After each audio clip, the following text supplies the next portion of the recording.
Meu Deus, eu não sei se tem crente que crê no que eu vou liberar.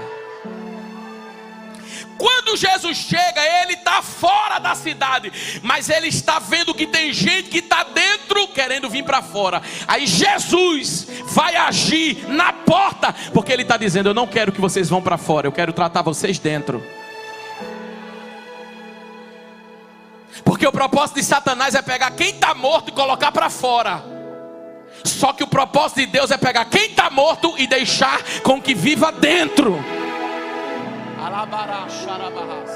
Evangelho de Jesus, segundo escreveu Lucas, doutor Lucas, capítulo de número 7, versículo 13. Ao observá-la, ou em outras versões diz: vendo-a, o Senhor moveu-se de íntima compaixão, moveu-se de íntima compaixão, moveu-se de íntima compaixão, até você dizer, moveu-se de íntima compaixão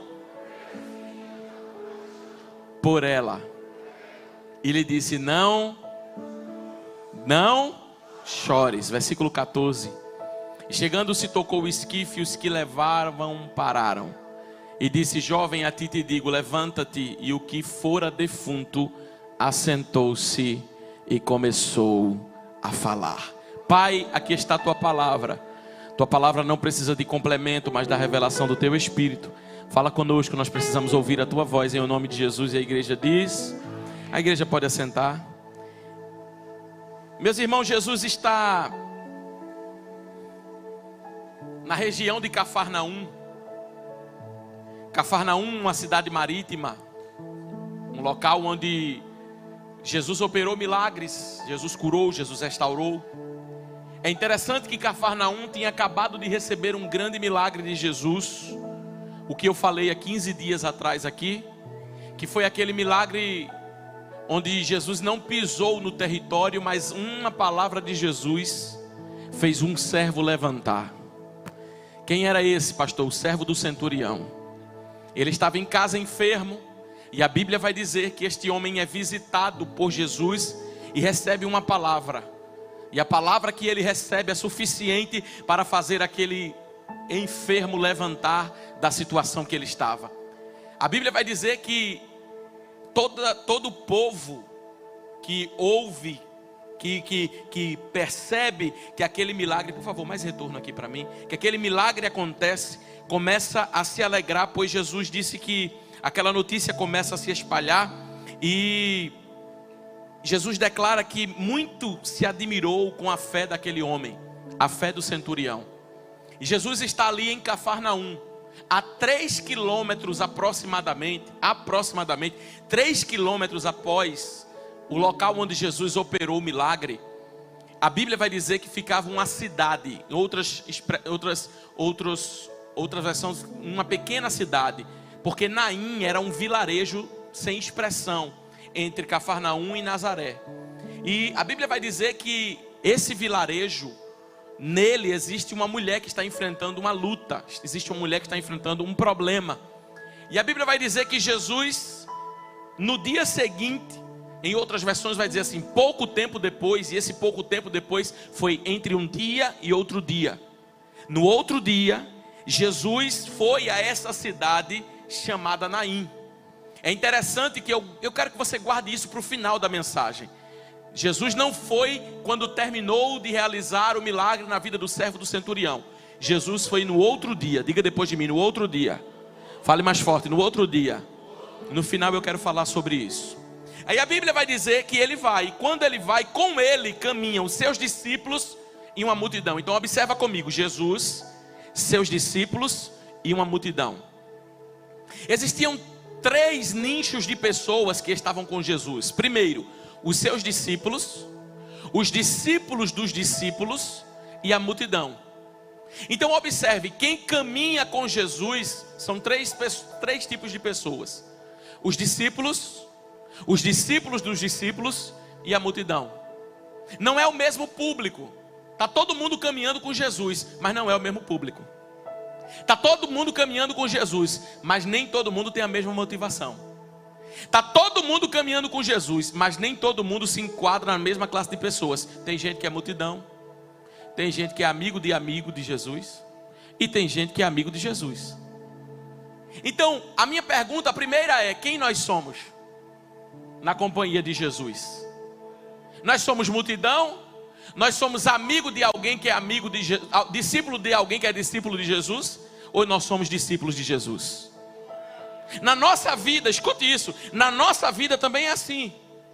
Para caminhar conosco existem 3 tipos de pessoas: os discípulos, que são as pessoas próximas ao nosso coração; os discípulos dos discípulos, amigos que conhecem os nossos amigos; e existe a multidão que está lá distante. Então não se engane. Não pense que porque você é rodeado de pessoas, são todas elas que você vai poder contar. Jesus está dizendo aqui nesse texto que existe muita gente que caminha próximo a Ele. Só que existe uma classe de pessoas dentro dessa classe. Agora a minha questão aqui sou eu e você, quem nós somos? Porque às vezes estamos andando, transitando no mesmo ambiente, mas ainda não entendemos qual posição precisamos tomar na nossa vida. O fato de estar caminhando com Jesus e chegando em Naim não é suficiente. Eu não quero ser classificado como alguém que caminha perto de Jesus. Eu quero ser classificado como alguém que vive aquilo que Jesus tem para a minha vida. Então cuidado, porque no meio da multidão a gente pode ser muita coisa. Só que nós precisamos ter uma identidade em Cristo. Nós precisamos ter uma identidade no Senhor. Aí a Bíblia vai dizer que essa multidão estava caminhando com Jesus. Pois bem, escute isso. Eu acho interessante é que a Bíblia vai dizer que Jesus ia chegando ao aproximar-se perto da porta da cidade. Fale comigo, porta. Fale mais forte, porta. Quando ele chega perto da porta, ou seja, Jesus ainda não entrou e quem está dentro ainda não saiu, Jesus está perto. Quando Jesus está perto, ele observa que uma grande multidão também vai acompanhando aquela mulher. Então, a mesma multidão que acompanhava Jesus, acompanhava a mulher. De quem? Quem era discípulo, quem era amigo de discípulo e quem era multidão, porque estava no meio. Esse texto é conhecido como o encontro das duas multidões. Deixa eu só fazer uma observação para depois voltar para cá. Uma multidão está vindo com uma alegria, outra multidão está vindo com um choro. A vida é feita dessa forma. Enquanto nós estamos aqui, alegres, sorrindo, independente da circunstância, tem alguém que nesse exato momento, o médico está abrindo a porta do quarto do hospital e dizendo assim: eu queria lamentar com você, mas o seu familiar acabou de sofrer um óbito. Tem alguém nesse momento que estava esperando uma restauração de alguém, e quando a notícia chegou foi: não resistiu, morreu. Porque na vida sempre existirão duas multidões: aquela que está se alegrando e aquela que está chorando. Você já observou que no mesmo hospital onde está nascendo alguém, está morrendo outra gente? Só muda o quarto esquerdo está nascendo, o quarto direito está morrendo. O que significa isso, pastor? Isso é só um parêntese, não tem a ver, não é a mensagem. O que significa isso? Louve a Deus pelo fato de você estar vivo. Agradeça a Deus pelo fato de você estar aqui.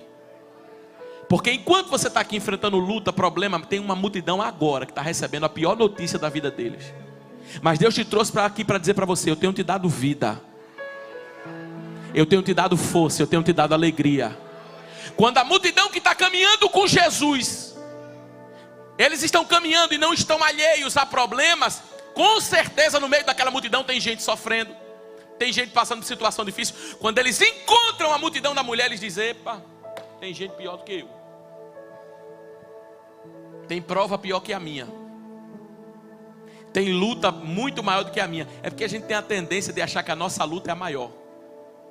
A gente tem a tendência de achar que o nosso problema é o hospital do câncer agora, irmão. Problema é o diagnóstico que não tem mais volta agora. E quando Jesus quer, porque quando Ele quer, Ele faz e muda o problema na hora. Mas o meu e o teu problema é nada para Deus. A minha e a tua causa é nada para Deus. Tem alguém aqui que no meio da luta tem mão para levantar, para agradecer a Deus porque está de pé?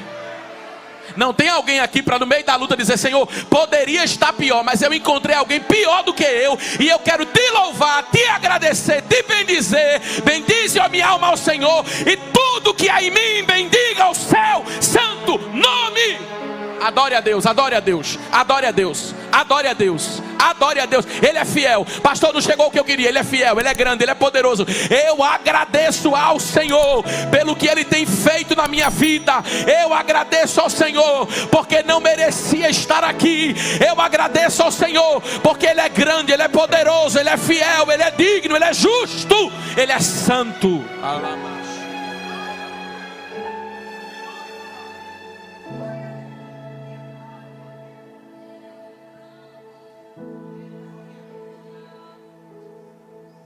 Pastor, por que essa multidão estava saindo? Porque não se enterrava morto dentro.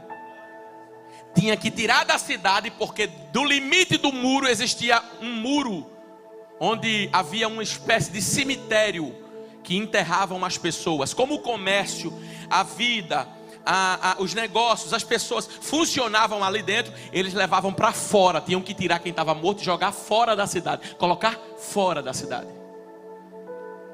Só que o que eu acho interessante é que, eu não sei se você crê nisso que eu vou liberar sobre a tua vida, o maior propósito daquele cortejo era tirar quem estava morto e colocar para fora. Só que Jesus chega na porta da cidade, porque Ele está transmitindo uma mensagem: se depender de mim, ninguém vai abrir. Eu fecho a porta da cidade para ninguém ser lançado dentro do muro da morte. Eu não sei se você crê, Jesus é aquele que chega na hora antes que a tragédia se manifeste. E eu não estou falando só de tragédia física não, eu estou falando de tragédia espiritual. Essa porta precisava ser fechada, que era a porta da morte, que estava sendo acostumado na vida dessa mulher a levar a gente. Por quê? Uma hora levou o marido, agora ela estava levando o filho. Então aquela morte estava obedecendo um ciclo. Uma hora matava o marido, outra hora matava o filho, daqui a pouco ia matar o amigo, daqui a pouco ia matar ela mesma. Quando Jesus chega na porta da cidade, Ele está dizendo: eu vim para interromper uma festa do inferno na vida de uma família. Meu Deus, eu não sei se tem crente que crê no que eu vou liberar. Quando Jesus chega, Ele está fora da cidade, mas Ele está vendo que tem gente que está dentro querendo vir para fora. Aí Jesus vai agir na porta, porque Ele está dizendo: eu não quero que vocês vão para fora, eu quero tratar vocês dentro. Porque o propósito de Satanás é pegar quem está morto e colocar para fora. Só que o propósito de Deus é pegar quem está morto e deixar com que viva dentro.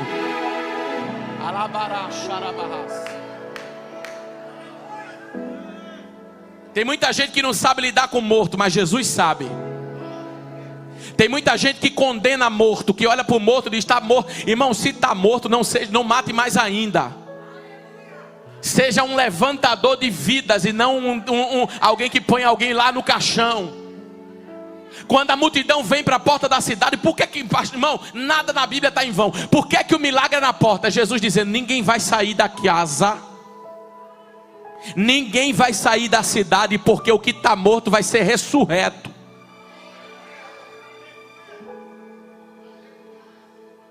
Só que isso tem um forte mistério. O que, pastor?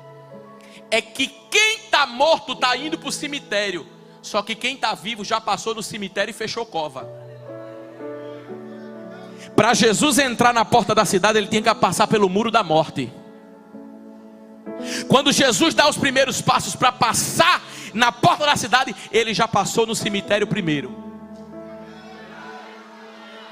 Eu não sei se você crê, mas se Ele passou primeiro na tua situação, pode ficar tranquilo, que covas estão sendo fechadas, decretos de morte estão sendo anulados, sentenças do inferno estão sendo canceladas, porque Ele passou primeiro e está decretando: hoje aqui não enterra ninguém.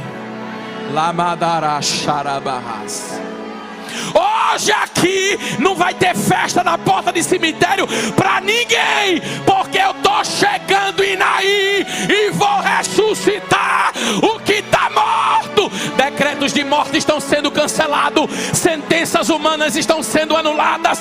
Deus está liberando vida, vida, vida, vida espiritual, vida física, vida emocional. Recebe vida de Deus aí.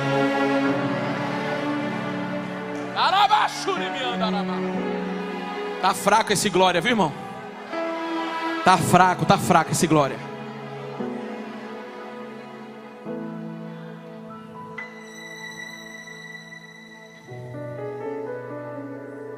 Olha comigo. Jesus chega perto da cidade. Quando ele entra, tem alguém que está querendo sair. Aí Jesus diz: ei, vai sair não, fica.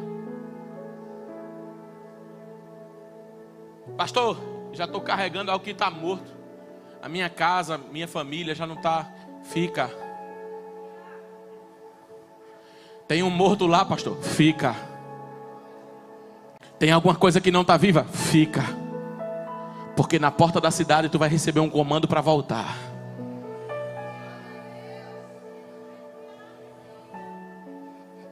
A Bíblia diz que é interessante, irmão, gosto disso, eu gosto de Jesus, eu amo Jesus. Quando ele chegou tinha muita coisa, uma multidão de um lado, outra multidão do outro, gente gritando, gente carregando, morto no esquife. Qual era a atração, vamos usar esse termo, principal da noite, do dia? Era o morto. Só que quando Jesus chegou, ele não olhou primeiro para o morto. Ele olhou primeiro para a mãe. A Bíblia diz que ele chega, ele vê muita coisa, mas ele observou a mulher, vendo-a. Sabe o que eu acho interessante isso? Era muito fácil todo mundo enxergar o morto. Difícil era enxergar quem estava carregando o morto. Era muito fácil enxergar quem estava no caixão. Difícil era enxergar quem estava de pé querendo estar no caixão. Era muito fácil enxergar quem não tinha mais vida e não estava respirando. Difícil era ver quem estava do lado dele. Porque às vezes quem está do lado sofre mais do que quem está morto. Tem gente aqui que está sofrendo, não é porque tem alguém no esquife não, é porque está vendo alguém que está morto e está sofrendo junto. Quando Jonas entrou no barco errado, quem sofreu foi os marinheiros e a navegação. Algumas coisas acontecem e parece que quem está do lado sofre mais do que quem está morto, quem está vivendo aquela situação. Só que Jesus conseguiu identificar a dor de uma mulher. É muito fácil olhar para a situação e ver, tem multidão, tem isso, tem aquilo. Mas peraí. E a mulher que está carregando isso, hein? Como é que está ela? E a pessoa que está segurando essa barra todinha, como é que está ele? Como é que está ela? Jesus olhou para a mulher que estava sofrendo. Jesus olhou para a mulher que estava mais sofrendo e visitou ela, porque Jesus sabia que ela estava quase a ponto de entregar os limites da sua vida. Então, antes de falar com quem está morto, Jesus decidiu falar com quem está quase morrendo. Está vivo, mas está quase morrendo. Porque a gente tem a ideia de olhar muito sempre para fora, mas esquece dos que estão dentro. A gente vê tudo lá fora, a multidão que está gritando, o menino que está no esquife, e a gente ainda sai gritando, olha, tem um menino no esquife. Mas ninguém diz assim, como é que está o coração dessa mãe, hein? Eita, que barra essa mulher está suportando. Só que quando Jesus chega, o que eu acho lindo é que ele vai falar com aquela que está viva, mas está precisando de um socorro dele em sua vida. A Bíblia diz que Jesus olhou para ela. Porque você pode estar desapercebido diante de situações, mas Jesus sabe exatamente aquilo que você está carregando e sabe exatamente quais são os pontos que você tem enfrentado. Enquanto está todo mundo olhando para a situação, para o Brasil, para a situação financeira, tem alguém que está sofrendo por causa disso. E esse é você, esse sou eu. E Jesus visitou exatamente ela. Às vezes pensamos tanto, vamos cuidar, vamos fazer, vamos levantar. Mas quem está dentro está precisando receber uma palavra. Quem está dentro está precisando ser restaurado. Quem está dentro está com o coração ferido, está precisando ser curado. Aí Jesus se aproxima daquela mulher, movido de íntima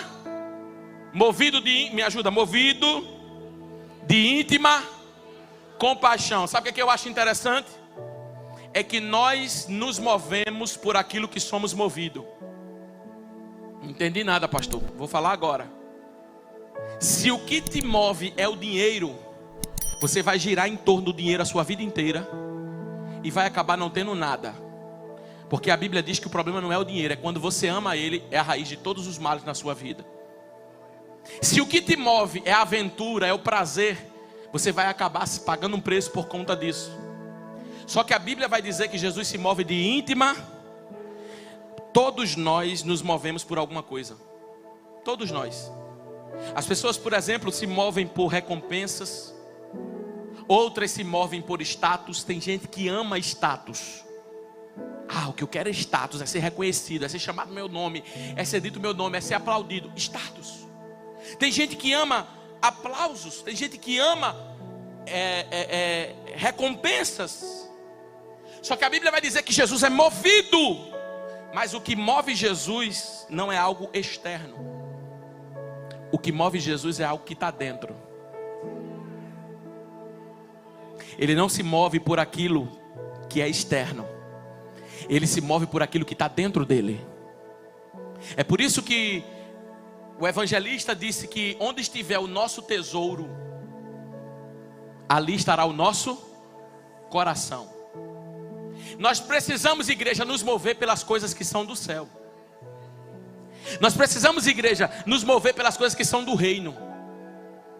Nós precisamos, igreja, nos mover pelas coisas que são da justiça de Deus. E estas outras coisas nos serão acrescentadas. Eu faço uma reflexão. O que é que está movendo você? O que é que está fazendo você acordar todos os dias? Pastor, é o impulsionamento que eu vou ter de crescimento. Tudo bem, você precisa crescer. Você precisa ser o melhor naquilo que você faz. Deus vai te abençoar, vai visitar teu celeiro, vai fazer milagre na sua vida. Só que isso não pode mover a sua vida. O que precisa mover você é algo espiritual e não material. Se você ainda não se move por aquilo que é espiritual, você ainda não encontrou o seu propósito aqui na terra. Porque você pode ganhar tudo, irmão. Você pode viver no melhor momento da sua vida. Só que você tem que converter isso, para que isso seja usado para a glória de Deus em algum momento da sua vida. Nem todo mundo vai ter o mesmo chamado. Nem todo mundo vai subir aqui, pegar o microfone e pregar. Mas Deus vai te usar onde você estiver. Onde você estiver, você será ponte. Onde você estiver, você tem lugares que eu não consigo acessar, mas você consegue.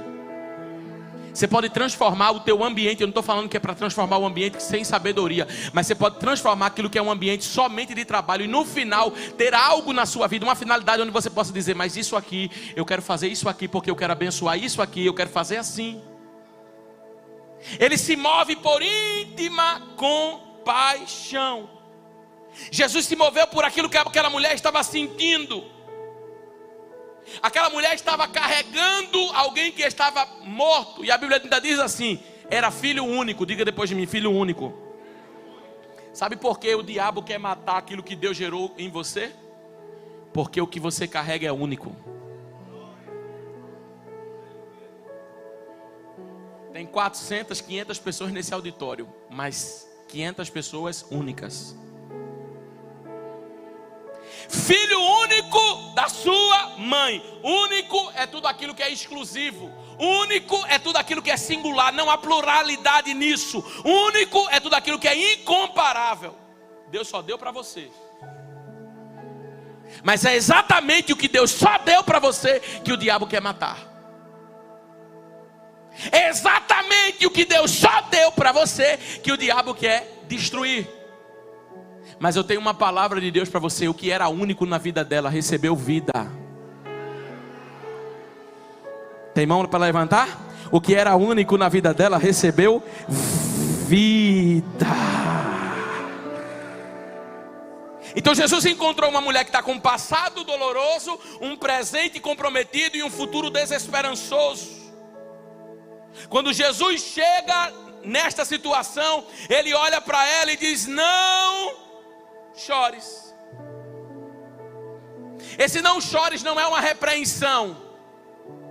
Esse não chores é uma palavra de encorajamento pelo que vai acontecer amanhã. Nem sempre o que você recebe hoje combina com a tua realidade hoje. Você está recebendo uma palavra hoje que não combina com a tua realidade, mas que vai fazer sentido no teu amanhã. que o que Deus está falando, pastor, parece que nunca vai se cumprir. Claro, a palavra de Deus vem antes.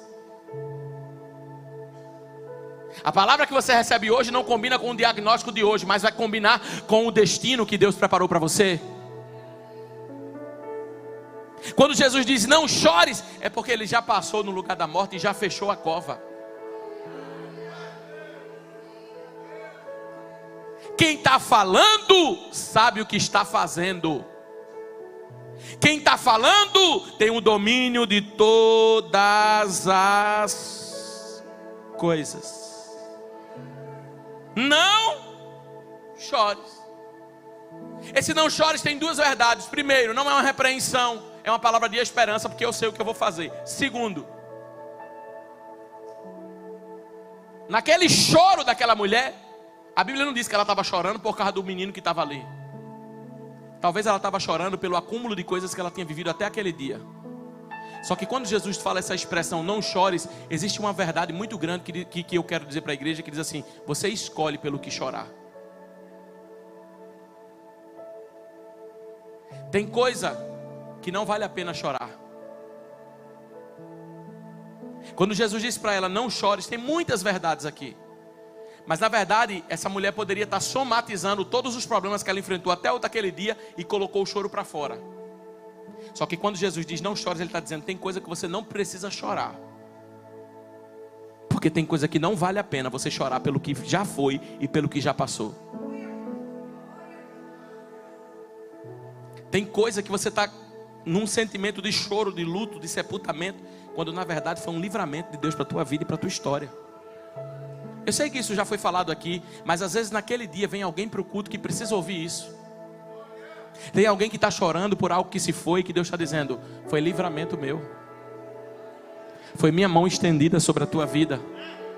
Quando eu estou dizendo não chores, é porque eu escolha pelo que você quer chorar na vida. Jesus não está condenando o choro, porque ele não se contradiz. Em Mateus 5 ele disse chore, porque bem-aventurados que choram, porque serão consolados. Só que você não vai chorar por isso. Você vai chorar na minha presença, você vai derramar as lágrimas diante de mim, você vai colocar o teu propósito diante da minha vida, porque eu sei o que vou fazer na tua história. Depois que Jesus visita, porque Jesus faz as coisas na ordem. Existe uma ordem de Jesus em trabalhar. Pastor, por que isso não chegou? Porque aquela primeira ordem não foi feita ainda. Ele está visitando a mulher para visitar o menino. Só que uma palavra é certa. Enquanto ele está visitando a mulher, tem uma mensagem muito forte. Ele já começou a fazer. E o próximo passo é o menino.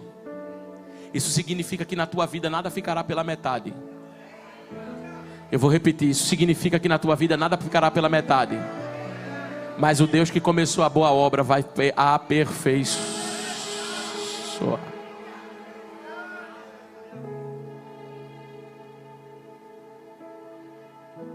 Então, aproximou-se, tocou no esquife, Números capítulo 12, se não me engano. Não poderia se tocar no morto, porque era considerado imundo quem tocasse no morto, quem tocasse onde o morto estava. Jesus toca no esquife. O que está sujo não toca em Jesus, mas o que está limpo diante de Jesus toca no menino. Jesus toca no esquife porque ele não trabalha primeiro na vida, ele trabalha primeiro na estrutura. Porque além de te fazer um vaso novo, ele quer te fazer um vaso forte. Eu vou repetir aqui nessa noite. Além de te fazer um vaso novo, ele quer te fazer um vaso forte. Pastor, eu estava esperando um toque de Jesus no menino que está morto. Mas por que Jesus está tocando no esquife? O esquife é a estrutura daquilo que carrega o menino. Jesus está dizendo, eu toco na estrutura primeiro, para depois levantar o menino, para então levantar o menino depois. Não adianta Jesus entregar o que vai entregar na sua vida se você não tem uma estrutura. Então primeiro ele trabalha na estrutura, porque além de um vaso preparado, ele te faz um vaso forte.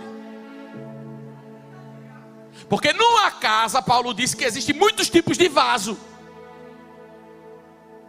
Tem um vaso que qualquer coisa se quebra. E Jesus não está preparado só em ornamentar o teu vaso. Ele está preparado em fortalecer. Você sabe que quando o oleiro trabalhou no barro e o barro quebrou na mão do oleiro, ele tinha duas opções. Que quem é mais antigo e trabalha, já mexeu com vaso, aqueles vasos bonitos de porcelana, sabe que quando quebrava existia uma coisa: ou você refaz, que na sua casa não dá para fazer, ou você cola. Existem dois tipos de coisas, de vasos para Jesus refazer: ou cola ou refazer. Por que em Jeremias 18 Jesus não cola, ele refaz? Porque se ele cola no primeiro vento que o vaso passa, ele cai, ele quebra e jogam ele na lata do lixo. Aí Jesus olhou para o Jeremias e disse: Jeremias, eu não poderei fazer de vós como esse oleiro fez com esse vaso. O que ele está dizendo é: poderia até colar é mais rápido, colar é mais simples, mas quem disse que eu quero fazer de você um vaso novo, mas um vaso frágil? Eu quero fazer de você um vaso novo, mas um vaso forte.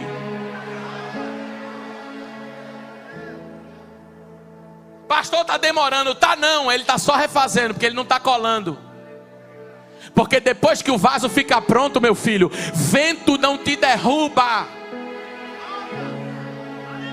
Por que ele construiu um rei segundo o coração dele e esperou 15 anos para levantar esse menino como rei? Por quê? 15 anos de preparação, era 15 anos de Deus dizendo: eu estou trabalhando na força desse menino. Porque quando chegar, não vai dar tempo de se aprontar, você já precisa estar pronto. É por isso que Jesus investe mais no teu aprontamento do que na tua promessa. Porque quando você fica pronto, a promessa já está na porta. Quer ver a diferença de um vaso fraco, frágil, para um vaso forte? O vaso forte, quando um gigante aparece, os que não foram treinados e forjados no fogo e no deserto de Jeová, diz: acabou, misericórdia. Mas o vaso forte diz: quê? Hã? Foi aí? Ouvi não.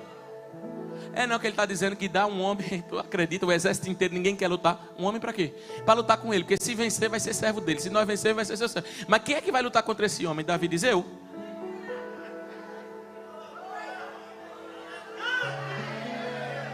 Davi, você tem coragem de lutar com esse homem? Tem, porque eu não sou vaso colado, eu sou vaso refeito.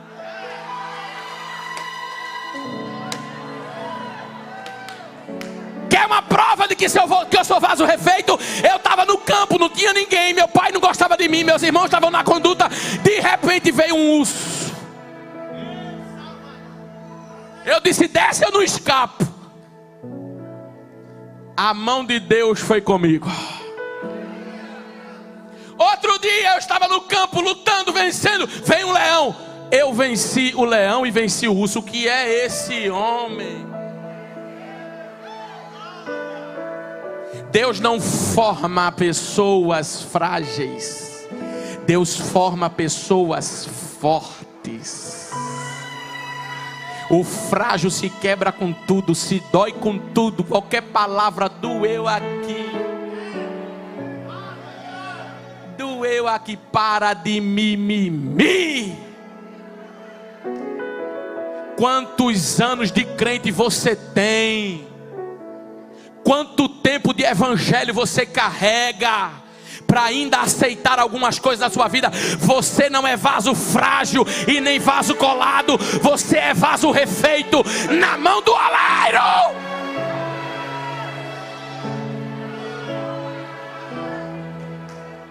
Está preparado, meu filho, para caminhar com Jesus? Tô. Então prepara para as lutas.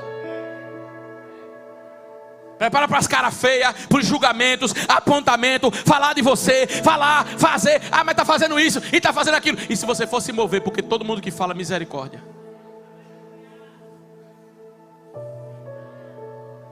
Houve um tempo da minha vida que eu passei muito tempo preocupado com isso. O que é que iam achar? Mas o Senhor tem me feito entender que o que mais importa é o que Ele pensa sobre mim.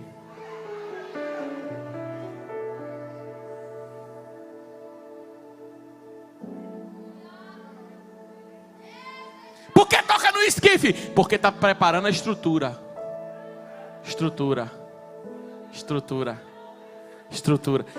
Ó, e não ser colado dói mais do que ser colado, tá? Porque para o oleiro colar, cola ele assim, ó. Para refazer, põe ele de novo na forma. Para a roda tem que parar. Aí tem hora que está travado na vida da gente. Senhor, travou tudo. Ele está dizendo, não. Eu estou refazendo você no lugar de colar. Mas quando o vaso estiver no encaixe,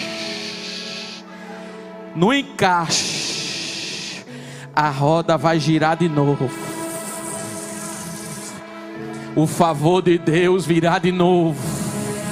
A mão de Deus se manifestará. Se parou, dê uma olhadinha se o vaso não está sendo refeito. Eu preciso encerrar, que a hora não se converteu ainda. Aproximando-se do esquife, tocou. Quando ele toca, sabe o que eu acho interessante? Os que levavam pararam. Quer ver uma coisa? No dia que você quiser caminhar para a vida, pouca gente vai caminhar do seu lado. Mas no dia que você quiser caminhar para a morte, vai ter muita gente levando o seu esquife. Você sabe que as pessoas celebram mais notícia de morte e propagam mais notícia de morte do que notícia de vida? O que fez de bom para as pessoas não importa. Se fez um mal, acabou. Conheço um cantor que morreu há 2 anos atrás. Eu observei isso. Ele tinha tanto número de seguidores na sua rede social. No dia que saiu a notícia dizendo assim, ele morreu, ele ganhou quase 1 milhão de seguidores. Porque a notícia propagou e as pessoas colocavam lá nas caixinhas. Quem é ele? Manda o arroba dele. E começavam a seguir. Enquanto ele estava vivo, as pessoas não quiseram seguir. No dia da notícia da sua morte, começaram a seguir para ver como ele morreu, qual foi o jeito que morreu, o que foi que deixou, quem foi que estava chorando. Porque escute isso, as pessoas celebram mais notícias de morte do que notícias de vida. A Bíblia diz que você deve chorar com quem chora e se alegrar com quem se alegra. Só que você vai encontrar mais gente para chorar com quem chora do que se alegrar com quem se alegra. Estou com uma prova, estou com uma luta, vai encontrar uma carpinteira do teu lado para chorar. Mas estou com uma vitória, aquele que se alegra de verdade. Mas se alegra como se fosse com ele a alegria. Não é se alegra dizendo assim, poderia ser na minha vida também. Não, aquele que se alegra de verdade, que celebra por você, esses são poucos. Tinha muita gente para levar o que estava morto. Porque na hora que você quiser morrer espiritualmente, tem muita gente para carregar você. Só que na hora que você disser assim, eu quero viver espiritualmente, não conte com multidão. Todos vão lhe dar as costas.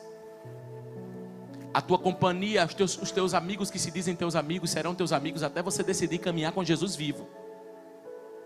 Mas no dia que você está morto espiritualmente, tem um bocado de gente para levar teu esquife. O menino estava dentro de casa, não tinha amigos. Um dia que ele saiu de casa, foi para a rua, a Bíblia diz que ele conseguiu muitos amigos. Na verdade não era nem pelo que ele era pelo que ele tinha. E enquanto ele tinha, a festa acontecia. Só que o que eu acho interessante é que tem muita gente levando aquilo que está morto. Muita gente carregando aquilo que está morto. Só que quando Jesus toca no esquife, ele está interrompendo um ciclo na vida desse menino. O que, pastor? Eu vou tirar do teu lado os carregadores da morte. Eles vieram até aqui, até eu chegar. Porque quando eu toco no esquife, eles não conseguem mais te carregar, porque agora você está vivo. Então prepara para um tempo de transição, de Deus transformar as tuas amizades. Deus está mandando dizer para alguém que está aí, ó, aí. Deus está mandando dizer para alguém aqui e aqui, ali no final. Jesus está mandando dizer para você, esse tempo é um tempo meu de transição. Amigos da morte estão saindo da sua vida, e os amigos da vida estão chegando. E o meu nome vai ser glorificado. Jovem, eu te digo, levanta-te. E a Bíblia diz no versículo 15, e no mesmo instante, diga depois de mim, no mesmo, fale mais forte, no mesmo. Meu irmão, eu acho lindo isso aqui. Porque o texto fala de 2 tempos na vida de uma pessoa. Primeiro, no dia seguinte e no mesmo instante. A questão é, por que Jesus chegou no dia seguinte? Porque se ele chega no dia anterior, ele não ia encontrar a multidão que ele encontrou, ele não ia encontrar alguém querendo desistir na porta. Então Jesus não chegou no dia anterior. Pastor, por que Jesus não chega logo? Pastor, por que Jesus não chega logo? Porque quando for o instante de Jesus fazer, vai ser no mesmo instante, vai ser na mesma hora. Mas tem que estar dentro do tempo e da cronologia do céu. Jesus não chegou um dia anterior, porque se ele chega um dia anterior, ele chega na hora errada. E tem alguém que está faltando um dia só e está dizendo, cadê Jesus? Jesus está dizendo, calma rapaz, só falta um dia. Só que esse um dia aqui é um mistério, você sabe, né? Que um dia para Deus é como 1000 anos, e 1000 anos é como um. Então fica no dia de Deus aí que vai acontecer. Só que depois que passa o tempo, está escrito no mesmo in. No mesmo in. Isso fala de milésimo de segundos. Porque aquilo que esperou um dia, passou pela prova do tempo. E quem passou pela prova do tempo, vai receber agora. Isso significa, nem os milésimos de segundos serão atrasados, será no mesmo instante. Vai acontecer no tempo perfeito de Deus aquilo que Ele estabeleceu sobre a tua vida. Eu vou repetir, vai acontecer no tempo perfeito de Deus aquilo que Ele estabeleceu sobre a tua vida. Quem chegou um dia depois também chega no mesmo instante. Quem está trabalhando no dia seguinte também está trabalhando no mesmo instante. É Jesus dizendo para você, eu conheço o tempo é meu, a forma de trabalhar é minha, aguarda no meu tempo, porque eu vou fazer.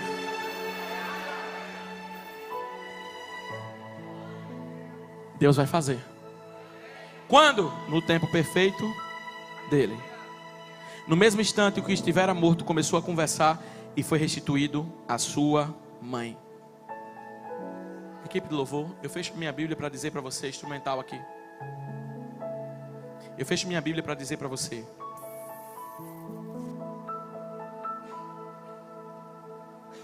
Observe como tudo começa. Observe como tudo começa. Uma mãe chorando, um filho morto e uma multidão indo para o cemitério. Agora observe, eu vou repetir, como tudo começa. Um filho morto, uma mãe chorando e uma multidão indo para o cemitério. Mas observe como termina. Um filho vivo,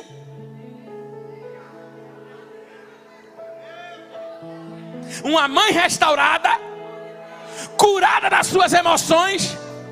E a Bíblia diz que a cidade inteira estava tomada de temor.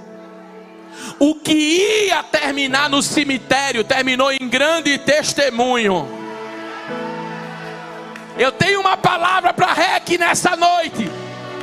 O que ia terminar na assinatura daqueles papéis terminará em um grande testemunho. O que ia terminar naquele diagnóstico terrível terminará em grande testemunho. O que ia terminar com aquela palavra liberada sobre a tua casa vai ser testemunho.